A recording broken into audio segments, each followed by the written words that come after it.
Muy buenos días con cada uno de ustedes. ¿Me confirman si se ve la diapositiva y si se escucha, por favor? Sí, Miss.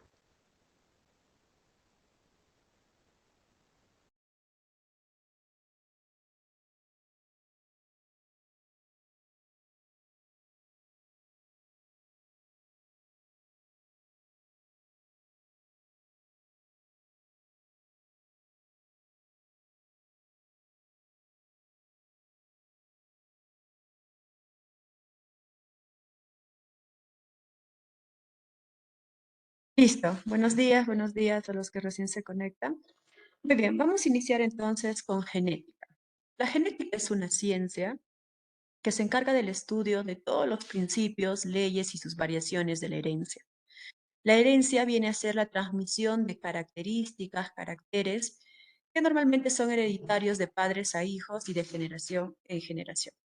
Por ejemplo, algunas cosas que se heredan son enfermedades, ¿sí? Muchos tipos de enfermedades. Otro también vienen a ser factores mentales o psicológicos, como la depresión, el alcoholismo. Incluso hay investigaciones que nos mencionan que problemas de depresión que pueden llegar hasta el suicidio son justamente de tipo herencia. Bueno, no todo es malo, también algunos tipos este,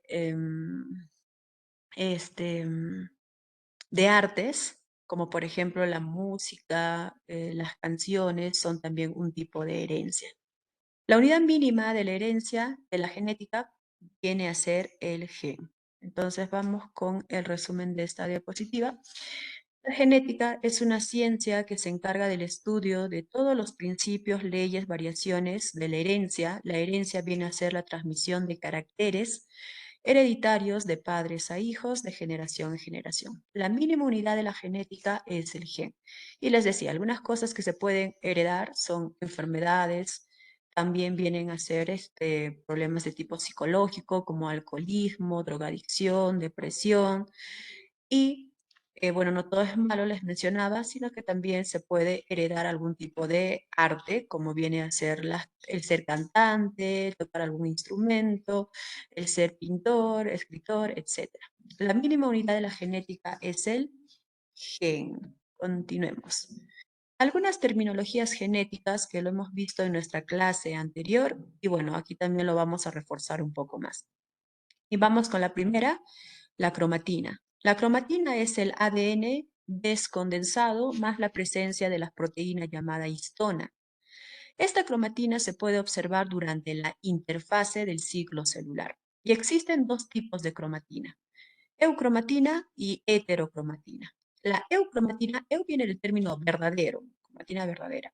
Es aquella que nosotros vamos a tener un fácil acceso, cuando uno lo observa pareciera que fuera un collar de perlas, y este lo vamos a encontrar sobre todo en mayor abundancia durante la interfase.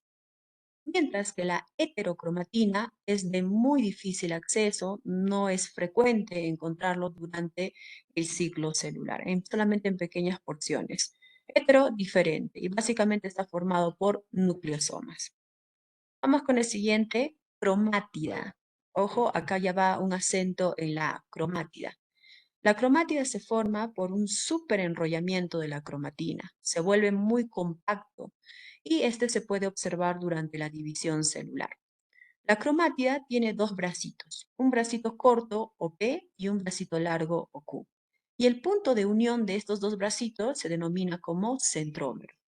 Entonces, vamos ahí, la cromátida se forma por un superenrollamiento de la cromatina, se vuelve mucho más compacto y se observa en la división celular. Y tiene dos bracitos, un bracito corto, o P, y un bracito largo, o Q, como estamos visualizando en la imagen. Y la parte central se denomina centrómero. Vamos con otro término, cromosoma doble. El cromosoma doble se forma por la unión de dos cromátides. Así que vamos a unir dos cromátides y el punto de unión de estas dos cromátides va a ser el centrómero. Aquí en un cromosoma doble contiene todo el material genético almacenado en los genes. Básicamente es la unión de dos cromátidas hermanas por medio del centrómero. Vamos con otra terminología, cromosomas homólogos, que viene a ser un par de cromosomas dobles. Morfológicamente, a la forma, estas son idénticas, son igualitas, pero genéticamente son similares. Vamos con el resumen de esta segunda diapositiva y tenemos ahí terminologías genéticas que hemos estado utilizando en la clase anterior y también es bueno reforzarla el día de hoy. La cromatina. La cromatina es el ADN descondensado más la presencia de la proteína histona. Esta se observa solo durante la interfase y existen dos, eucromatina y heterocromatina. Les decía que la eucromatina, cuando uno la observa, pareciera que fuese un collar de perlas. Esta suele condensarse con facilidad y lo vamos a encontrar siempre en la interfase y es de fácil acceso el poder observarla. A diferencia de la heterocromatina, que es muy difícil observarla, difícil el acceso y básicamente está formado por nucleosomas. Luego tenemos a la cromátida, recuerda que es el tilde en la A, la cual se forma por un superenrollamiento de la cromatina, se vuelve mucho más compacto y este se observa en la división celular. La cromátida tiene dos bracitos, un brazo corto y un brazo largo. Y el punto de unión de estos dos bracitos se denomina como centrómero. Otra terminología es los cromosomas dobles, los cuales se forman por la unión de las cromátides hermanas y contienen todo el material genético almacenado en los genes. El punto de unión de las cromátidas viene a ser el centrómero. Mencionaba otra terminología, cromosomas homólogos, son un par de cromosomas dobles. Morfológicamente son iguales, pero genéticamente son similares. Vamos a continuar con la siguiente diapositiva. El gen ocistrón. El gen ocistrón es un fragmento de ADN con la suficiente información genética para sintetizar una proteína. Esta puede replicarse y también puede mutar. Entonces, ¿qué es un gen ocistrón? Es un fragmento o porción de ADN con suficiente información genética para sintetizar una proteína. Y esta puede replicarse y mutar. Locus es el espacio físico que ocupa el gen dentro del cromosoma. A ver, tenemos una imagen inferior del lado izquierdo y aquí está el cromosoma. Por cuestiones didácticas, mira, este cromosoma tiene líneas de color negro. Cada línea negra va a representar al gen o cistrón. Entonces, ¿qué sería el gen o cistrón representado en este cromosoma?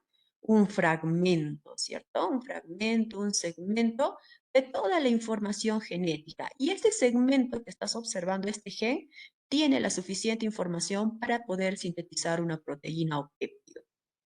Locus, ¿qué es el locus? Es el espacio físico que está ocupando este gen. Mira, ¿ve? Acá tenemos gen 1, gen 2, gen 3, gen 4, que digo, muchos genes. Ese locus es el espacio físico que ocupa este gen. Entonces tenemos locus 1, locus 2, locus 3, locus 4, muchos locus. La unión de todos estos locus se denomina loci. ¿Ya? Entonces, cuando tenemos muchos locus, se denomina loci. Alelo. El alelo es un par de genes de cromosomas homólogos que codifican un mismo carácter. Existen dos tipos de alelo dominante y alelo recesivo. El alelo dominante es aquel que superpone, el que predomina. Cuando nosotros lo escribimos, siempre va a estar representado con letras mayúsculas. Entonces, siempre lo vamos a expresar con letras mayúsculas. A, B, C, D, siempre lo expresamos con letras mayúsculas, el cual nos da a entender que es un alelo dominante. Alelo recesivo. El alelo recesivo no expresa absolutamente nada, salvo que tal vez sean dos caracteres iguales. Caso contrario, no lo hace. Es en realidad el que no predomina.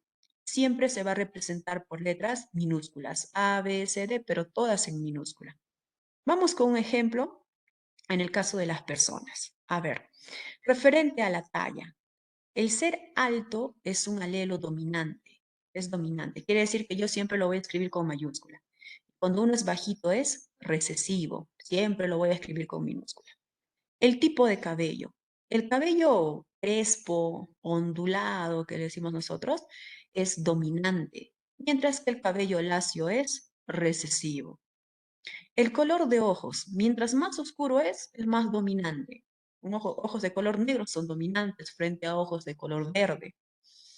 El color de piel. Mientras más oscura es la piel, es mucho más dominante que una piel clara.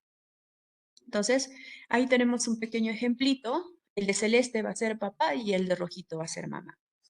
Entonces tenemos, si la talla es alta, va a ser un gen dominante. Entonces lo vamos a escribir con una letra mayúscula A.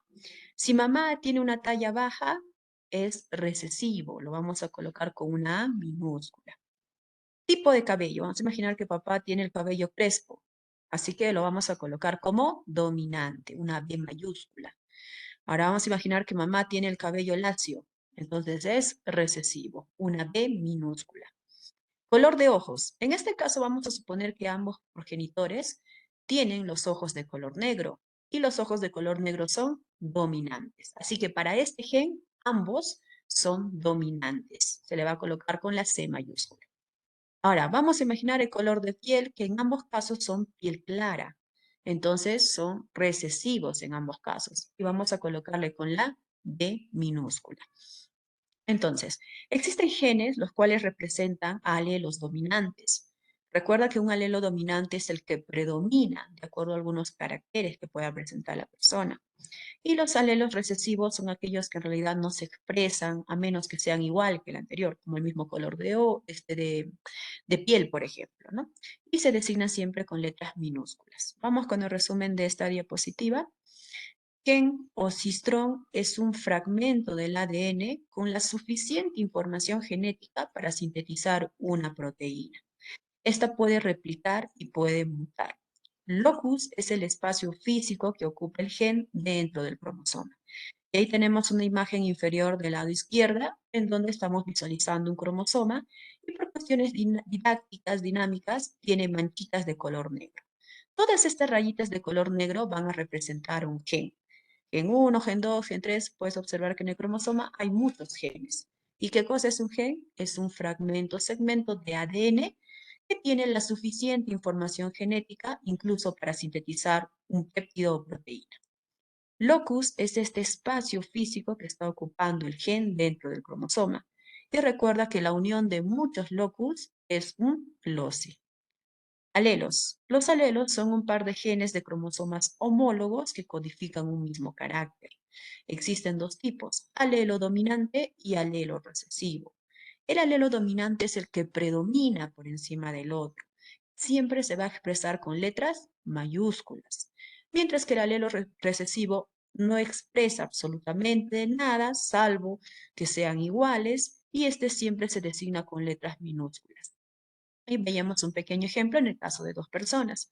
Recuerda que en el caso de la talla, cuando uno es alto, es dominante sobre una persona baja, que es recesivo. Tipo de cabello, si es crespo, ondulado, ondeado, es dominante sobre un cabello lacio. Color de ojos, mientras más oscuros, y estos son negros, marrones oscuros, es dominante sobre un color claro que sería un verde o celeste. Color de piel. Mientras más oscura sea la piel, es dominante frente a una piel clara que es recesiva. Vamos a continuar la siguiente diapositiva y tenemos, dependiendo del tipo de alelo que podría tener un organismo, estos pueden ser organismos homocigotos y los organismos heterocigotos. ¿Qué era homocigoto? Homo es igual, ¿cierto? Son organismos que tienen alelos iguales y estos pueden ser homocigotos dominantes o los homocigotos recesivos. Homocigotos dominantes son aquellos que van a tener ambos alelos de tipo dominante. Y lo vamos a reescribir siempre con letras mayúsculas. Son dominantes. Imagínate una persona, pues por eso se dice que son de raza pura, ¿no? Una persona de ojos oscuros prácticamente, de una piel oscura, ¿no? En ambos casos, mamá, papá y toda su generación tienen las mismas características. Son dominantes.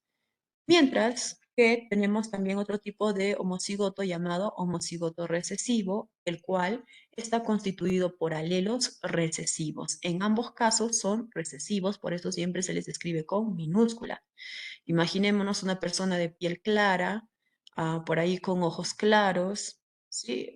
Cabello lacio. Entonces es una persona recesiva y toda su generación, sus padres, sus abuelos, tienen las mismas características. Y que es un homocigoto de tipo recesivo. Vamos por aquí entonces, organismos homocigotos, homo es igual, significa que son alelos iguales. Ambos alelos son igualitos, conocidos también como razas puras, y existen dos, homocigoto dominante y homocigoto recesivo. El homocigoto dominante tiene los alelos dominantes y por eso siempre lo escribimos con letras mayúsculas. Recuerda que estos caracteres predominan. Y luego tenemos los homocigotos recesivos, los cuales van a tener alelos iguales, pero recesivos, por eso lo escribimos con minúscula. Otro tipo de organismo que también se forma vienen a ser los organismos heterocigotos. Hetero, diferentes, desiguales. Quiere decir que tienen alelos desiguales o diferentes. Conocidos comúnmente como organismos híbridos. Y aquí va a presentar ambos tipos de alelo. Va a tener un alelo dominante y un alelo recesivo. Tiene los dos, por eso se llama heterocigoto o híbrido. Vamos con dos terminologías más, genotipo y fenotipo. Genotipo es un conjunto de genes de un individuo y este incluye toda la composición alélica.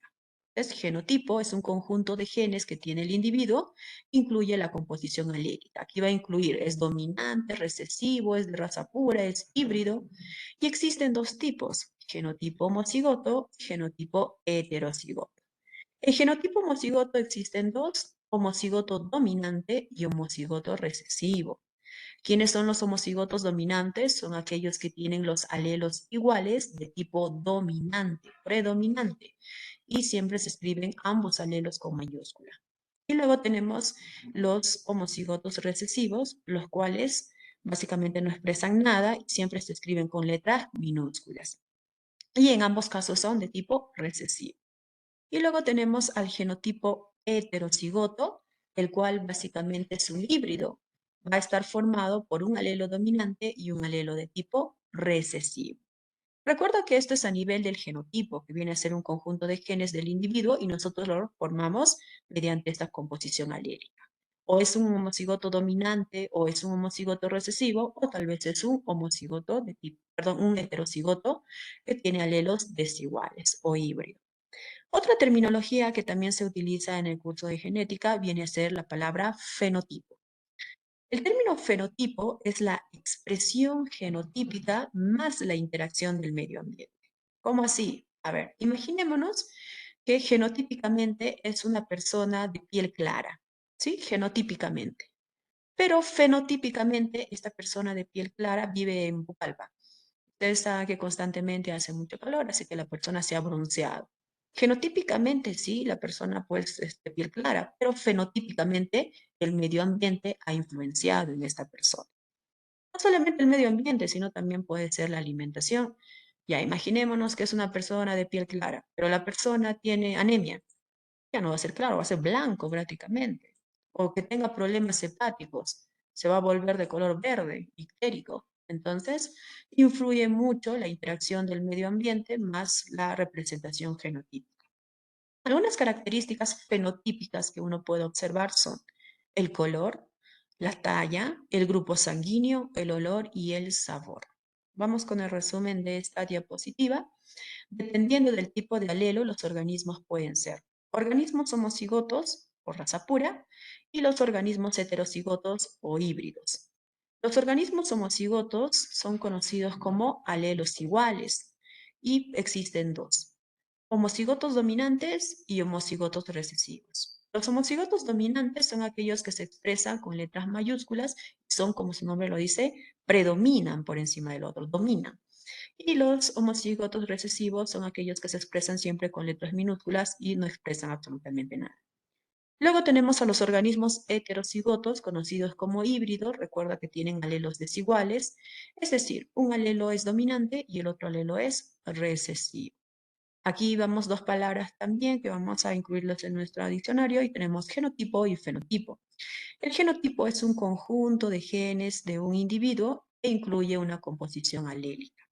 Existen dos tipos de genotipo, genotipo homocigoto, genotipo heterocigoto. El genotipo homocigoto a su vez se divide en dos, en homocigoto dominante y homocigoto recesivo.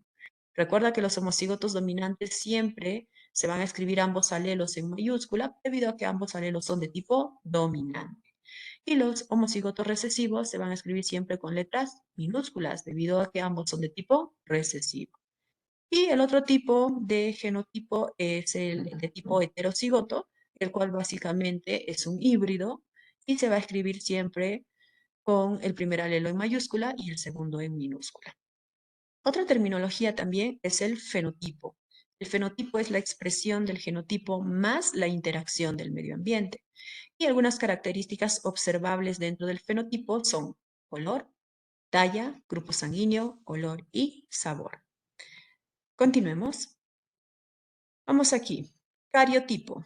El cariotipo es la totalidad de cromosomas agrupados de acuerdo a su tamaño y forma. En el caso del ser humano, nosotros tenemos 46 cromosomas debido a que nuestras células son diploides, 2N. De los 46 cromosomas que tenemos, 44 cromosomas son somáticos. Quiere decir que van a formar células, tejidos, órganos, aparatos y sistemas. Y dos son cromosomas de tipo sexual. Existen dos tipos de cromosomas sexuales, el X y el Y. El X es un cromosoma submetacéntrico y la Y es un cromosoma acrocéntrico. ¿A qué va esto? Ahí tenemos una imagen inferior del lado izquierdo y tenemos metacéntrico se le atribuye a aquel cromosoma que tiene el centrómero justo en la parte media y va a dividir a los bracitos en partes iguales. Acá no hay un brazo corto ni brazo largo, ambos brazos son del mismo tamaño. Se denomina metacéntrico. Submetacéntrico, nuestro cromosoma X. El submetacéntrico es cuando el centrómero está por encima de la parte media y va a dividir al cromosoma en dos partes, un bracito corto y un bracito largo. Entonces, submetacéntrico es cuando el centrómero está por encima de la línea media, del punto medio, y va a dividir en dos segmentos, un brazo corto y brazos largos. Luego tenemos otro término acrocéntrico, el cual se le atribuye al cromosoma Y. Este acrocéntrico es cuando el centrómero está casi en la parte apical, ¿sí? Está bastante lejos de la parte media y va a formar un segmento de una porción de brazo bastante corto y una porción de brazo bastante largo. Y luego tenemos al telocéntrico, que es cuando el centrómero está localizado en la parte terminal o apical. Y básicamente se forman solamente dos largas extensiones. Así también, algo importante que mencionar es que el cromosoma X siempre lo va a dar la madre. El óvulo es un cromosoma X, así que mamá siempre nos da el cromosoma X. Y el cromosoma del espermatozoide puede ser X o puede ser Y. Por eso es que es el varón el quien determina el sexo del bebé. Así que en el caso del espermatozoide, este puede ser X o puede ser Y. Si es XX es una mujer y si es XY es un varón. Recuerda entonces que el espermatozoide es X o es Y, mientras que el óvulo siempre va a ser X. Vamos con el resumen de esta parte. Cariotipo es la totalidad de todos los cromosomas agrupados de acuerdo a su tamaño y su forma. En el caso del ser humano, nuestras células son de tipo diploide, 2N, es decir, 46 cromosomas. Estos 46 cromosomas, 44 cromosomas son de tipo somático. Quiere decir que forman células, tejidos, órganos, aparatos y sistemas. Y dos cromosomas son de tipo sexual.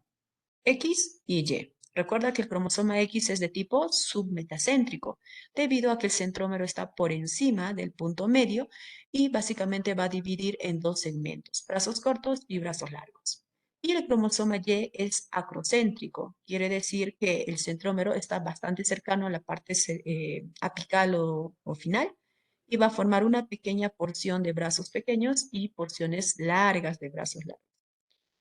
Así también les mencionaba que el óvulo siempre va a aportar al cromosoma X, siempre, mientras que el espermatozoide puede ser X o puede ser Y.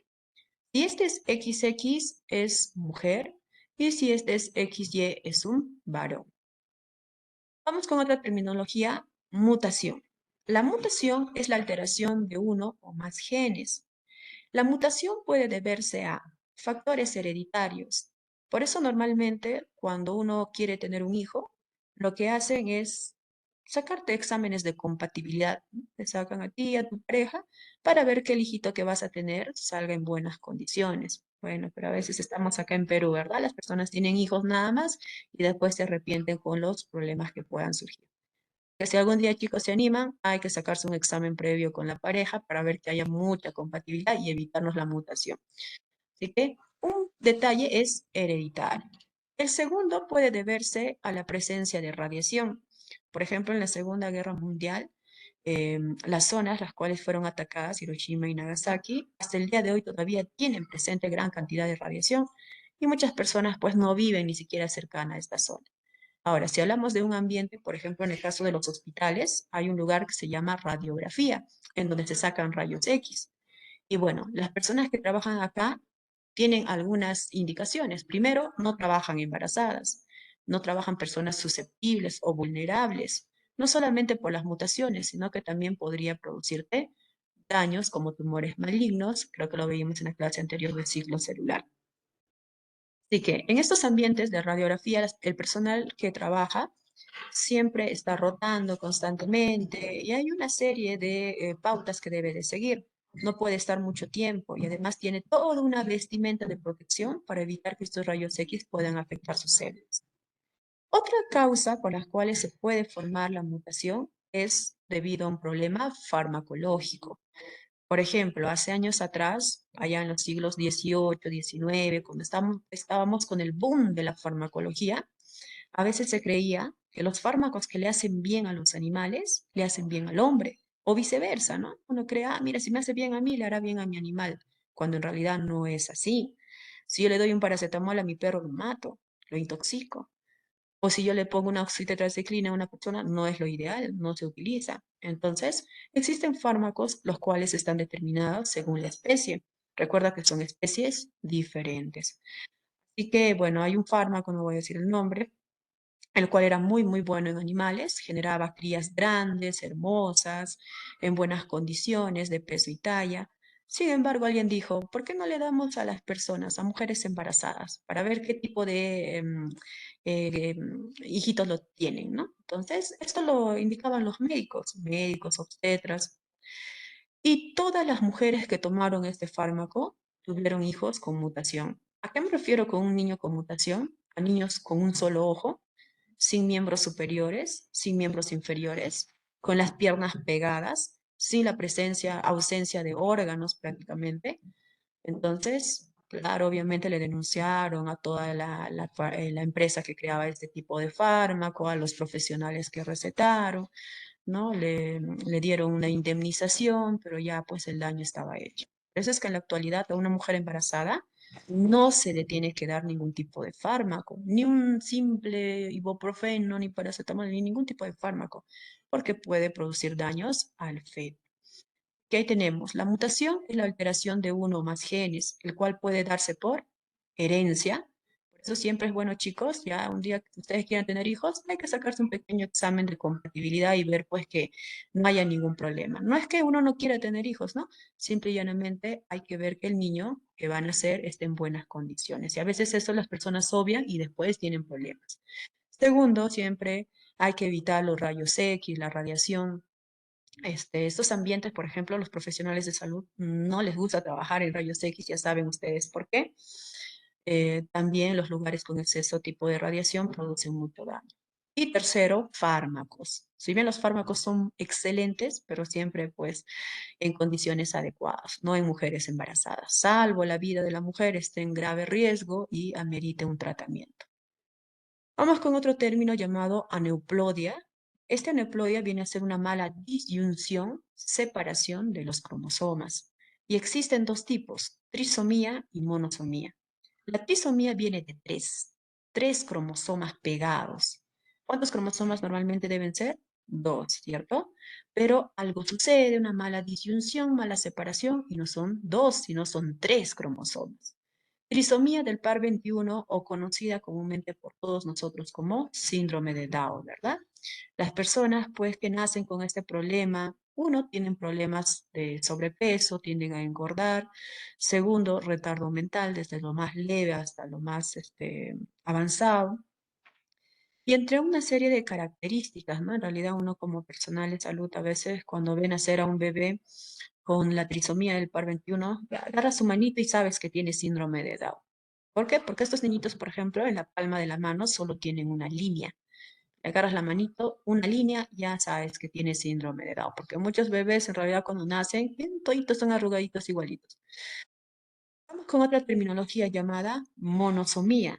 La monosomía es cuando tiene un solo cromosoma, un hito, algo ha pasado, pero este cromosoma se ha quedado solito.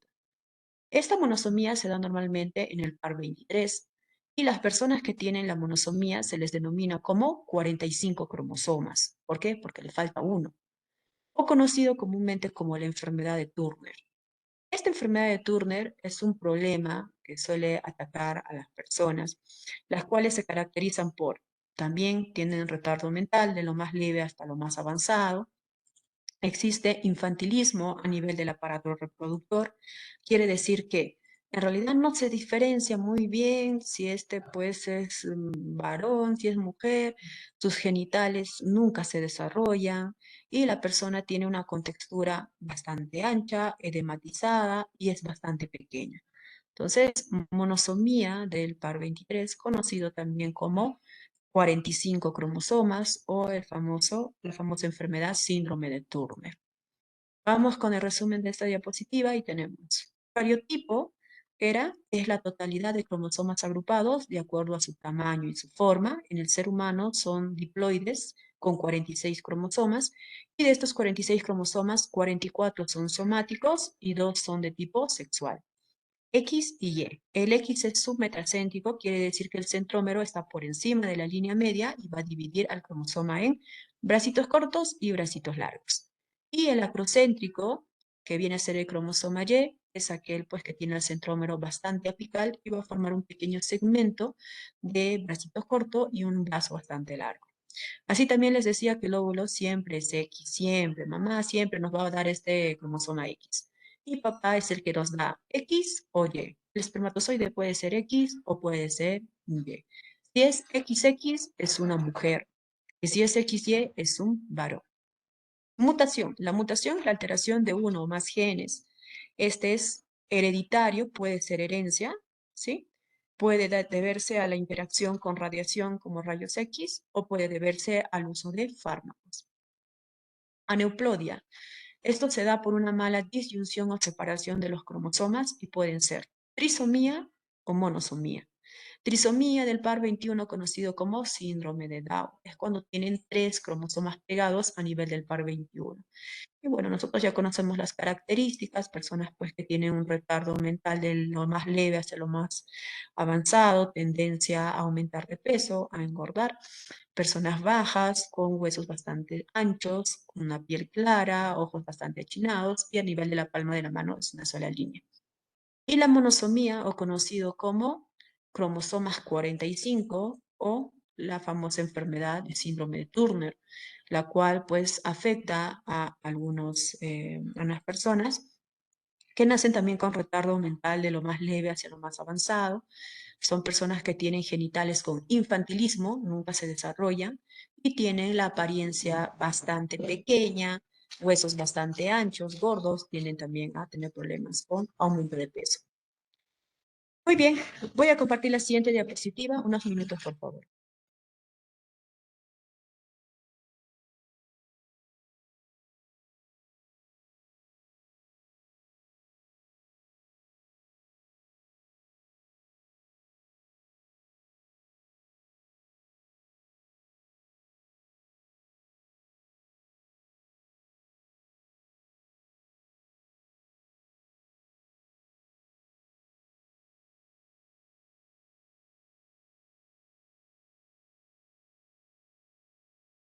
Cualquier duda o pregunta lo escriben en el chat, chicos, y al final lo voy a responder, ¿ya? Cualquier duda o pregunta pueden escribirlo. Listo, vamos a continuar con nuestro segundo tema del día de hoy, que se llama herencia mendeliana. A ver, vamos a continuar. Para entender un poco la herencia mendeliana, hay que volver a definir qué cosa es genética. La genética es la rama de la biología, una partecita de la biología. Es una ciencia que se encarga del estudio de todos los mecanismos de la herencia, lo que se puede transmitir. Y les decía, ¿no? Algunas enfermedades, se puede transmitir pues algunos tipos de problemas mentales, ¿no? Como la depresión, intentos de suicidio, alcoholismo, drogadicción, son algunos factores hereditables, ¿no? Son muchos estudios Y también, bueno, no todo es malo, se puede transmitir muchos tipos de artes, como el ser cantante, el escribir, el dibujar, son herencia en la gran mayoría de los casos. Y sus variaciones que ocurren normalmente en la transmisión de ciertos caracteres hereditarios, de padres a hijos, de generación tras generación. No te olvides que la unidad mínima de la genética es el gen. Para entender un poco la genética, vamos con un personaje muy importante que es el padre de la genética. Él se llama Gregorio Johann Mendel. Gregorio Johann Mendel nació en el año 1822 y falleció en el año 1884. Él fue un monje agustino de religión católica, naturalista, le encantaban mucho las plantas, tenía un jardín hermoso y él nació en Austria. Él descubrió por medio de sus trabajos que llevó a cabo con diferentes tipos de variedades de guisante. ¿Qué es un guisante? Es una arveja, ¿sí? Conocemos la arveja. Nombre científico de este guisante o arveja, Pisum sativum. Él presentó muchos de sus trabajos en el año de 1865-1866. ¿Pero qué pasó?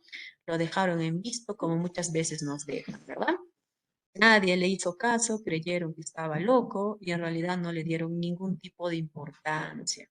¿Te imaginas toda tu vida trabajar en algo que las personas no lo saben valorar? Nunca tuvo una respuesta, ¿te imaginas? Pobrecito, ¿verdad? Entonces él se quedó muy, muy triste y pasaron 6 años después de su muerte, cuando alguien dijo, ah, mira, ¿qué cosa es un gen? Mira, me parece conocido este segmento del cromosoma. Ah, mira, ya en el año 1900 fue cuando le hicieron caso, dijeron, ¿quiénes han estudiado sobre el gen? ¿Quién alguien habló, creo, hace años atrás sobre el gen? En el año 1906, William Bateson fue el primero quien le dio este nombre de genética por gen, pero el padre de la genética siempre será Gregorio Johann Mendel, aunque él no gozó de sus grandes aportes en vida, pero hoy en día, pues los que quedamos podemos entender sus enseñanzas. Entonces, Johann Mendel trabajó con la planta Pisum sativum, que es una arveja o guisante. Él manipuló a esta planta mediante polinización cruzada. Como les vuelvo a repetir, publicó sus trabajos, pero nadie, absolutamente nadie, le dio la importancia de vida. Y él describió 7 características contrastables en este tipo de trabajo. Formuló 3 leyes: la ley de la uniformidad, o conocida como principio de uniformidad, la ley de la segregación y la ley de la distribución independiente. Ahora vamos con el resumen de esta diapositiva. Y tenemos, genética es una rama de la biología que se ocupa del estudio de todos los mecanismos de la herencia y de sus variaciones.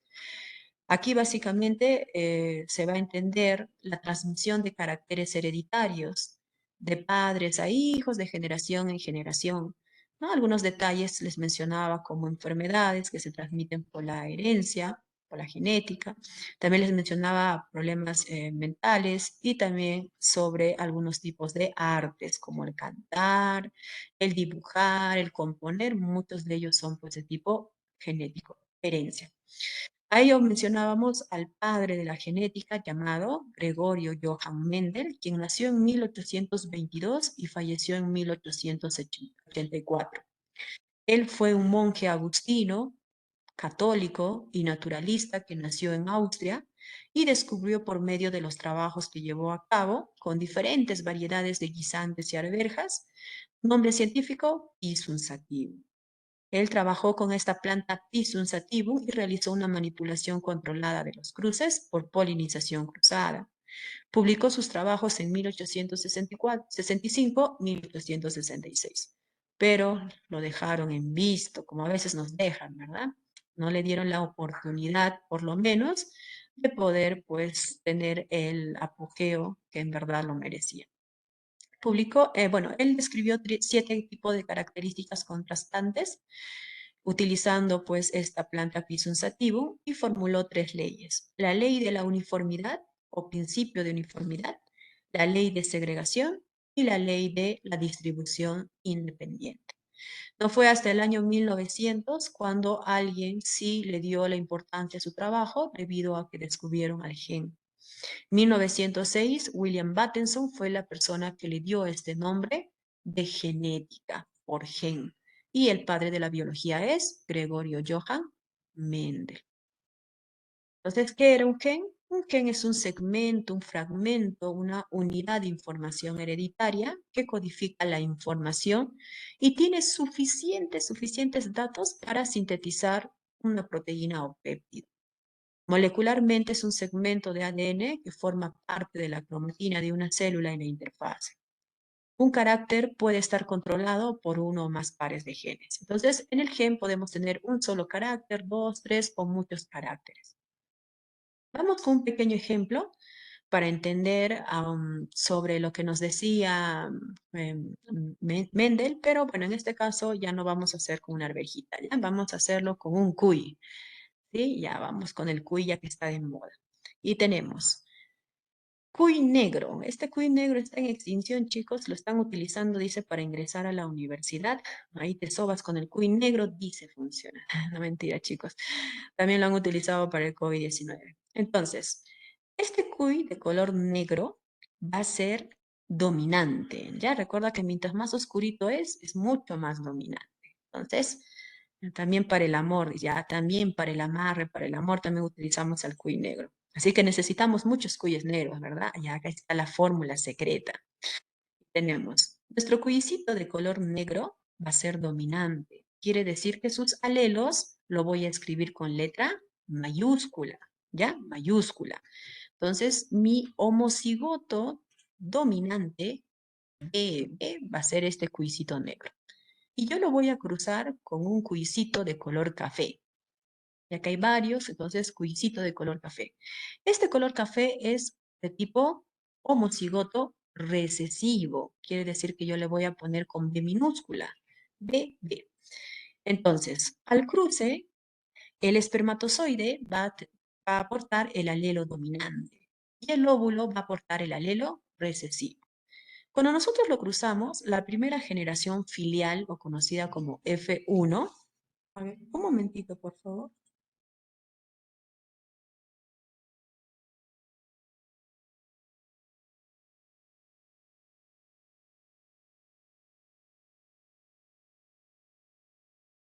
Ya, muy bien. Entonces, les mencionaba que tenemos a nuestro cuy homocigoto dominante que va a aportar su alelo dominante. El espermatozoide va a ser el alelo dominante.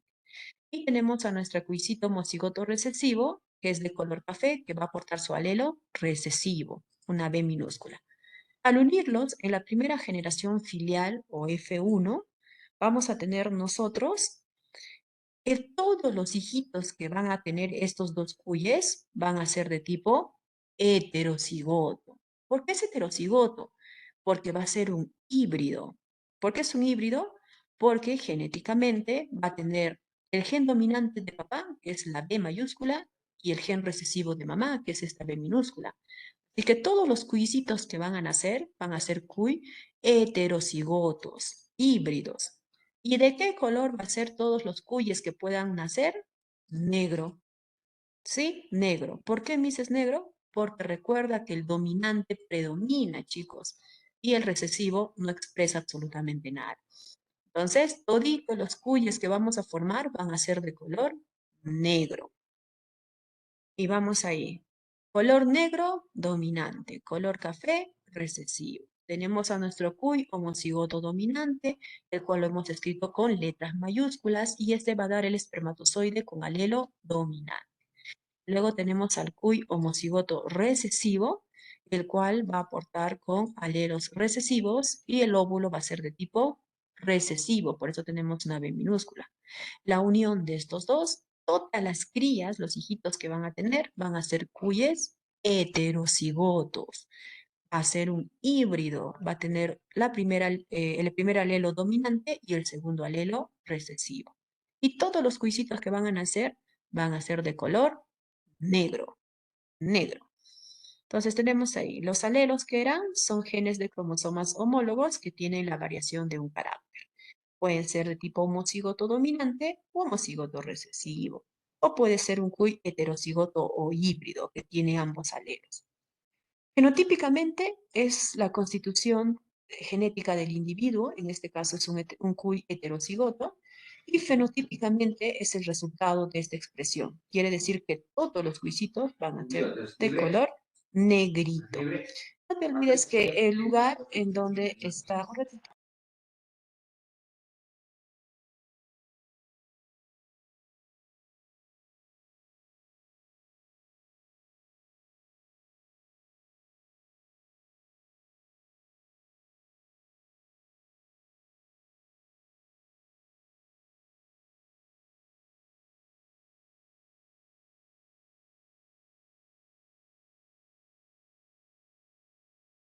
ya, entonces les mencionaba que el lugar en donde está ubicado el gen se llama locus, ¿verdad? El lugar en donde está ubicado se llama locus y la unión de muchos locus se denomina como loci. Loci. Entonces, ahí tenemos. Bueno, en realidad, chicos, de acuerdo a mi experiencia, todo vale, creo, ¿ah? Todo vale. Vamos ahí. Entonces tenemos, ahí vamos que el resumen de esta diapositiva. El gen es una unidad de información hereditaria que codifica la información para la síntesis de un péptido. Molecularmente es un segmento, fragmento del ADN que forma parte de la cromatina de una célula en la interfaz. Recuerda que este puede presentar uno o muchos caracteres. Y hacíamos un pequeño ejemplo sobre lo que nos mencionaba Mendel. Mendel decía que si nosotros cruzamos dos homocigotos de raza pura, uno dominante y uno recesivo, vamos a generar la primera generación filial o F1 a un heterocigoto. Y este heterocigoto fenotípicamente va a representar al homocigoto, ¿verdad? Entonces, fenotípicamente va a representar el más dominante. Y en este caso de nuestro cuisito, toditos van a ser de color negro. Continuemos con la siguiente diapositiva. Vamos con el primer principio de Mendel, llamado el principio de la uniformidad. Si me has entendido el cuy, este está facilito. Mira, el principio de la uniformidad es el cruce de dos líneas puras. O sea, yo voy a cruzar un homocigoto dominante con un homocigoto recesivo. Y la primera generación filial o F1 estará formado por todos los individuos, van a ser igualitos toditos, van a ser del mismo colorcito como nuestro cuy, y los cuales van a tener un solo carácter de cada progenitor. Quiere decir que van a ser toditas heterocigotas. Y vamos aquí entonces con nuestro primer principio de la uniformidad. A la observación, yo tengo dos guisantes, un guisante amarillo y un guisante verde. El guisante amarillo, el color amarillo es predominante sobre el color verde. ¿Ya? El guisante amarillo es dominante y el color verde es recesivo. Cuando yo uno en la observación, las crías, los resultados que vamos a tener de este cruce van a ser todititos amarillos. ¿Sí? ¿Te acuerdas del cuy? Cuy negro con cuy color café, cuyes negritos toditos. Igualito, mira, yo tengo mi guisante amarillo con mi guisante verde, los uno y toditos son amarillos. ¿Cuál es la interpretación que nos dice Mendel? Él nos dice que si yo uno a dos líneas puras, quiere decir que voy a unir a un homocigoto dominante, AA, y un homocigoto recesivo, AA, pero minúscula. Yo los uno y voy a tener todos los resultados van a ser heterocigotos, van a ser híbridos, porque va a tener un solo carácter de cada progenitor, un alelo dominante y un alelo recesivo, todos amarillitos. Entonces tenemos aquí, continuamos con la flechita, tenemos nuestro alelo dominante de color amarillo AA. Lo vamos a cruzar con un alelo recesivo, ¿sí? AA, es un homocigoto recesivo. Al unir estos dos, ambos son puros, son líneas puras, recuerdan, dominante y recesivo. Todos los que vamos a formar son heterocigotos, todititos. Tienen un alelo dominante y un alelo recesivo. Y toditos son básicamente de color amarillo. Genotípicamente 100% heterocigotos, fenotípicamente 100% de color amarillo. Vamos con el resumen de esta diapositiva. Principio de la uniformidad. Del cruce de dos líneas puras, la primera generación filial estará formada por individuos idénticos, los cuales presentan solo un carácter de cada progenitor. Entonces, aquí en la interpretación de Mendel tenemos dos progenitores homocigoto dominante y homocigoto recesivo. Al unirse, genotípicamente va a formar un 100% de heterocigotos y fenotípicamente el 100% es de color amarillo. Continuemos con la siguiente diapositiva. Ley de la segregación. ¿Sí? Ley de la segregación. Ya esta es otra. ¿Qué sucede si yo ahora quiero irme a la siguiente generación? ¿Sí? En este caso voy a unir a dos heterocigotos. ¿Qué sucede con el resultado? Esa es la ley de segregación. Durante la formación de nuevos gametos de los hijos, los genes se separan, se segregan, de modo que los gametos solo llevan a uno de los alelos. Entonces tenemos ahí a la observación. Yo tengo dos guisantes heterocigotos. Tú ya sabes cuándo es heterocigoto, ¿verdad? El primero es dominante y el segundo recesivo referente a sus alelos. Yo uno estos dos. En la interpretación de Mendel, incluso él hace esta pequeña tablita para un mayor entendimiento. Entonces tenemos, mi primer guisante es una mayúscula y una minúscula. Lo cruzo por mi segundo guisante, que es una mayúscula y una minúscula. ¿Qué sucede cuando cruzo esto? Voy a obtener, genotípicamente, el 25% va a ser un homocigoto dominante. Quiere decir que va a ser con letras mayúsculas, homocigoto dominante. El 50% es un heterocigoto, un híbrido, y el 25% es un homocigoto de tipo recesivo, ¿sí? Recesivo. Entonces tenemos ahí otra vez. ¿Qué sucede si yo a mi primera generación filial F1, que en este caso son híbridos heterocigotos, los uno? Yo quiero unir dos heterocigotos. Ajá, si yo los uno, en la siguiente generación filial F2 voy a obtener fenotípicamente, 25% son homocigotos dominantes, 50% son heterocigotos y 25% son homocigotos recesivos. Fenotípicamente, ¿cómo yo lo observo? Vas a observar que el 75% es de color amarillo y un 25% es de color verde. ¿Sí? 75% es de color amarillo y un 25% es de color verde. Vamos con el resumen de esta diapositiva, ley de la segregación.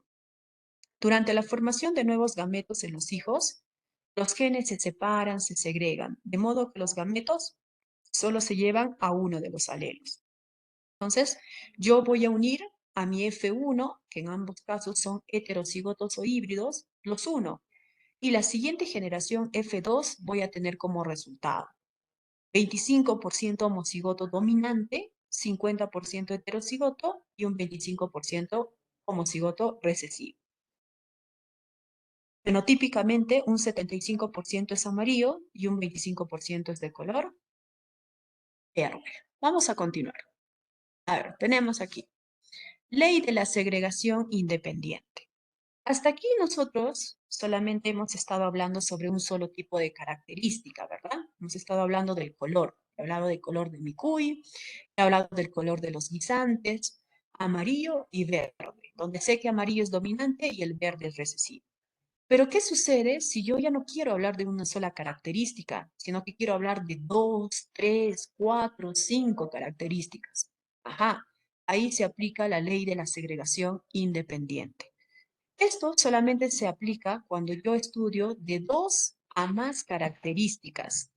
Aquí voy a observar que se segrega un par de alelos para cada carácter. Mejor dicho, cada tema es independiente. El color es independiente de la floración, es independiente del tipo de cáscara, es independiente si este es liso o rugoso. Eso es lo que te dice la ley de la segregación. Vamos con un ejemplo, a ver, en el caso de las personas. Hablábamos hace instantes sobre dos personas. Uno, a ver, la talla. Uno es alto y su pareja es bajita. Y vamos con la segunda característica. Vamos a imaginar que la persona tiene cabello crespo y el otro tiene cabello lacio. Estas dos características, tanto del cabello como de la talla, son independientes. Quiere decir que los hijos que van a generar pueden nacer altos con cabello lacio, altos con cabello ondulado, bajitos con cabello ondulado o bajitos con cabello lacio. Entonces, es independiente cada una de las características. De eso se trata este tema. Cuando se estudian dos o más características, se observa que la segregación de un par de alelos para un carácter es independiente de la segregación de otro par de alelos para otro carácter. Aquí vamos a hablar de dos características. A ver, vamos a hablar del color amarillo y verde y vamos a ponerle una característica más de estos guisantes. La forma del guisante. Hay guisantes que son lisos. ¿Tú has visto la alverjita? Lisa, ¿verdad? Pero también has visto que existen otros que son arrugaditos. Ya, entonces vamos a hacer este cruce entre color amarillo o verde y si este es liso o si es rugoso. Así que vamos a hacer nuestro cruce. En este caso vamos a realizar con dos dihíbridos. Di significa que tienen dos características y son híbridos. Ahí tenemos la F1, A mayúscula, que significa el color que es amarillo, y A minúscula, que es verde. B mayúscula, que es liso, y B minúscula, que es rugoso. El liso es dominante, el rugoso es recesivo. Entonces vamos a cruzar a estos dos híbridos que tienen estas dos características, tanto color como si es liso o rugoso. Si yo los cruzo, voy a hacer este cuadrito, ¿sí? El cuadrito que estoy observando. A B mayúscula, A mayúscula, B minúscula, A minúscula, B mayúscula y A minúscula y B minúscula. ¿Ya? En ambos casos, tanto de manera horizontal como vertical. Mira el cuadrito. Cuando yo hago este cruce, voy a obtener este resultado que estás observando. 9 van a ser lisas y amarillas. 3 van a ser rugosas y amarillas. 3 van a ser lisas y verdes. Y una va a ser rugosa y verde. Entonces vamos otra vez. Si yo decido cruzar dos guisantes con dos características, ya no va a ser un híbrido, sino va a ser un dihíbrido, porque tiene dos características, dihíbrido. Y al tener dos características, le tengo que poner pues ya cuatro en este caso alelos, ¿verdad? Uno para cada gen. Entonces tenemos ahí, son dos dihíbridos, los cuales hago mi tablita y voy a tener este resultado. 9 lisas y amarillas, 3 rugosas y amarillas, 3 lisas y verdes y una rugosa y verde. Ahora vamos a entender un poquito más esta ley de la segregación independiente. A ver, vamos a iniciarlo para que, a ver, vamos a hablar un poquito desde cómo podrá formarse hasta la parte final. Cuando se estudian dos o más características, se observa que la segregación de un par de alelos para un carácter es independiente de la segregación de un par de alelos para otro carácter. Ambas cosas son independientes. Vamos con el inicio, cómo yo he originado la tabla anterior.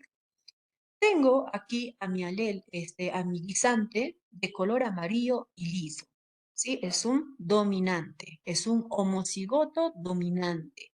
Así que yo lo voy a poner A de amarillo y L de liso. ¿Sí? Amarillo y liso. Entonces yo tengo un guisante homocigoto de raza pura y este es de color amarillo y es liso.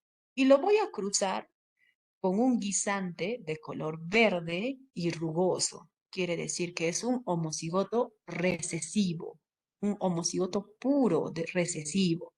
Así que voy a colocarle A minúscula, L minúscula. Estos van a formar la primera generación filial o F1. ¿Sí? Van a formar la primera generación filial o F1. ¿Y qué sucede cuando yo cruzo estos dos? Voy a tener genotípicamente el 100% es dihíbrido y fenotípicamente todititas son lisas y amarillas. Toditas. Entonces tenemos ahí nuestra tablita.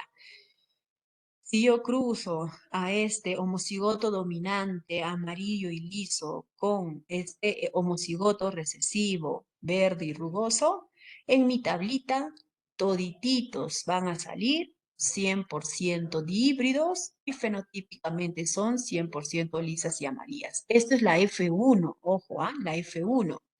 Entonces son gametos destinados al cruce y el número de gametos se puede calcular de una manera. ¿Cómo calculo el número de gametos? Simple y llanamente 2 elevando a la n. Si son dos gametos, 2 elevado a la n son 4 resultados. Yo lo elevo a 3 y entonces ahí va a variar el número de caracteres. caracteres. Depende cuántos caracteres yo quiero estudiar.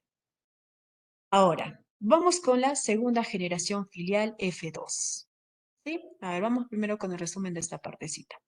Ley de la segregación independiente. ¿Cómo surge si yo hablo de dos o más características? Es decir, quiero unir dos homocigotos puros, un homocigoto dominante con un homocigoto recesivo.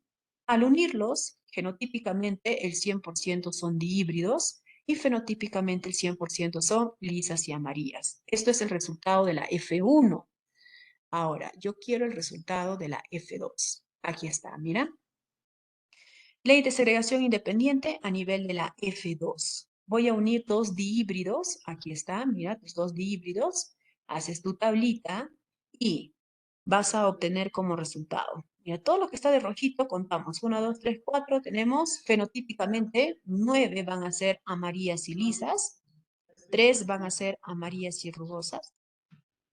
3 van a ser verdes y lisas y una va a ser verde y rugosa. Entonces, este de rojito, aquí está la representación, 9 son amarillas y lisas, la de color lila, 3 son amarillas y rugosas, la de color celeste o azul, 3 verdes y lisas, y la de color negrito es una verde y rugosa.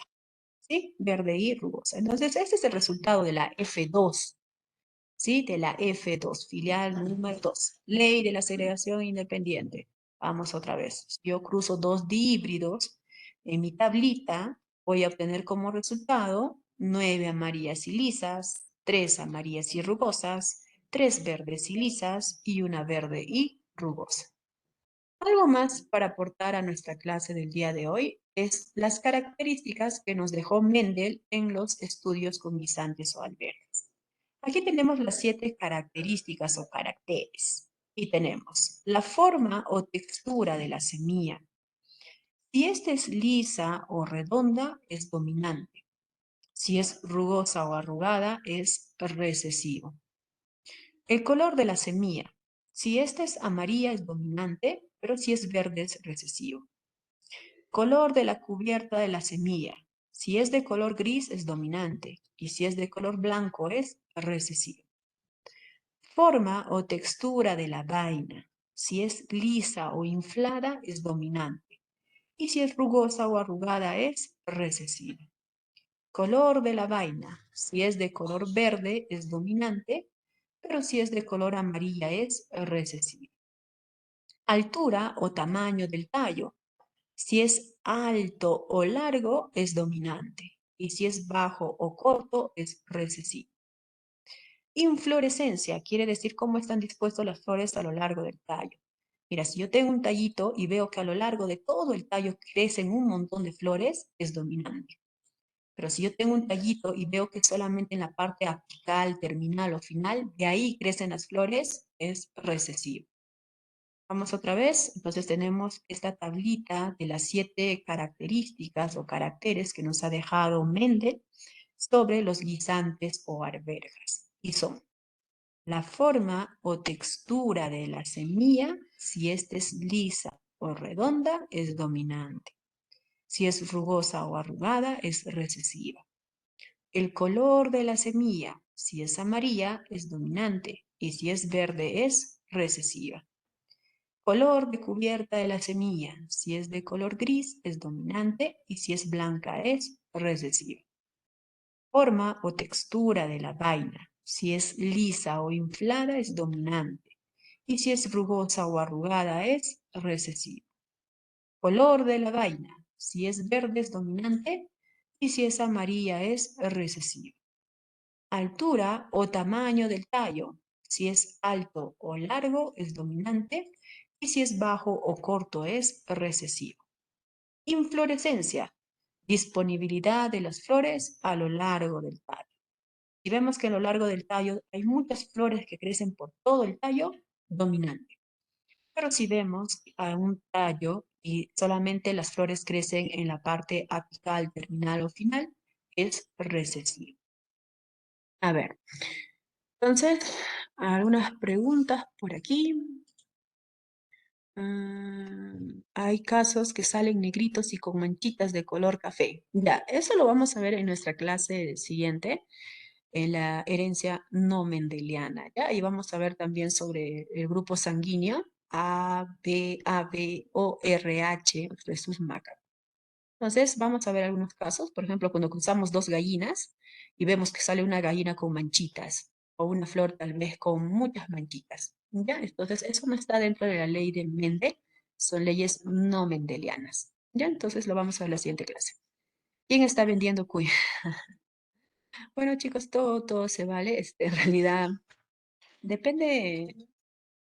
Mire, llega un punto en el cual, incluso en salud, no todo es ciencia. Depende también mucho de las creencias de la persona.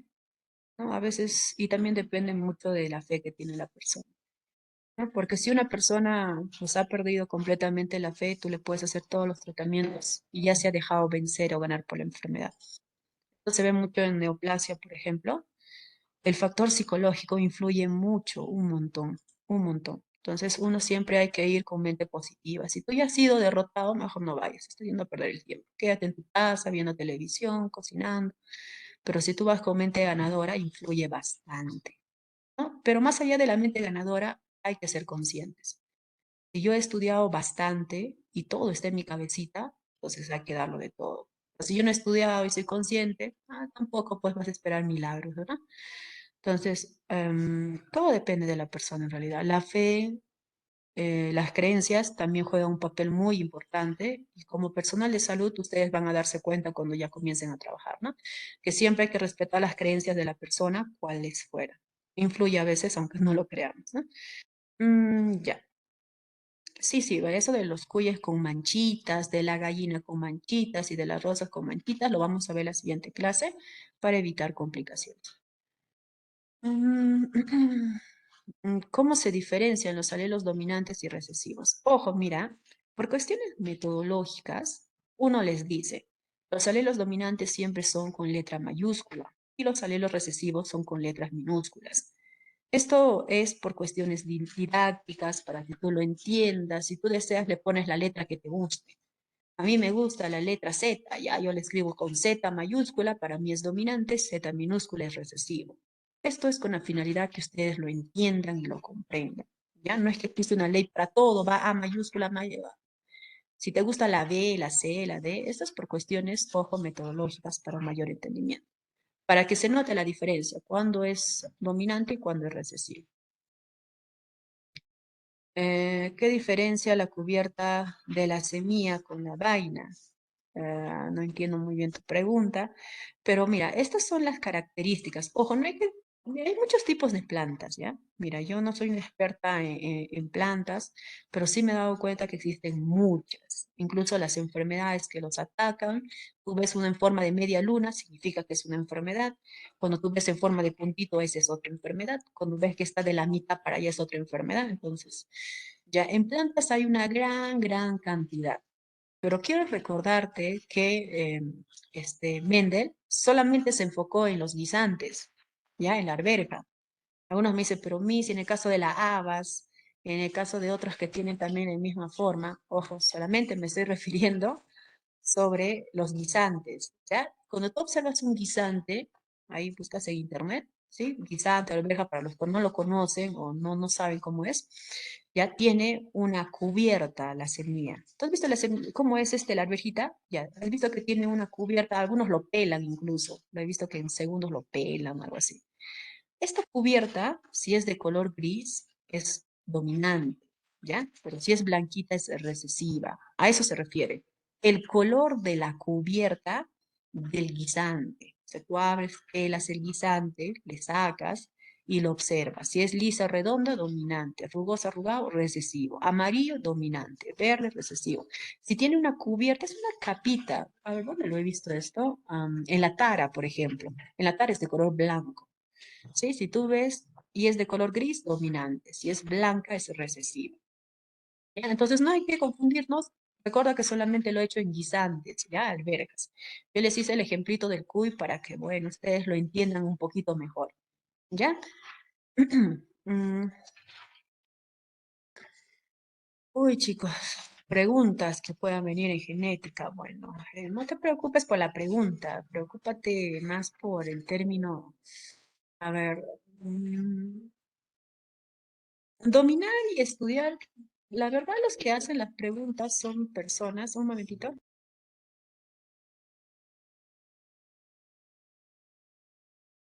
Un momentito, ¿ya?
Ya, entonces, me preguntaban sobre algunas, a ver, preguntas que pueden venir el curso. Como les decía, depende mucho de la persona que lo formula, chicos. Mm, Más allá de lo que nos pueda o no preguntar, hay que utilizar bastante, hay que estudiar el curso. Como ustedes han visto, no es nada de otro mundo, es bastante facilito este temita, es bastante sencillo si lo comparas con otros que hemos estado viendo. Mm, Y en realidad solamente implica pues que tengas que estudiar. ¿Qué te puede venir? Mencione cuál no es un carácter del guisante, ¿no? Algo sencillo, creo que está bastante básico, no es cosa de otro mundo. En realidad, ¿quién es el padre de la genética, no? Podría venir este tipo de preguntas. ¿Ya? Como les decía, creo en una clase anterior, las preguntas que he visto en el examen no son nada difíciles. Si tú estudias bastante, vas a darte cuenta que no es cosa de otro mundo. No son preguntas como las que vienen pues en la San Marcos, que son con preguntas eliminatorias. Si tú contestas mal, te restan puntaje. Acá nadie te resta nada, ¿no? Entonces es algo positivo, lo único que tienes que hacer es repasarlo, estudiarlo. Como les vuelvo a decir, el tema es bastante sencillito. El siguiente tema es más sencillo todavía, ¿sí? El que le falta herencia no mendeliana. Es mucho más sencillo que este todavía, que no es cosa de otro mundo. Bueno, recordarles que todas las diapositivas están en el aula virtual, descárgalo, ¿no? Es los mismos temas que hemos estado viendo. Y bueno, todas las dudas o preguntas de los exámenes también están ahí, de los del libro también está ahí en Word, entonces hay unos videitos también que lo que he subido. ¿Alguien tiene alguna otra pregunta adicional?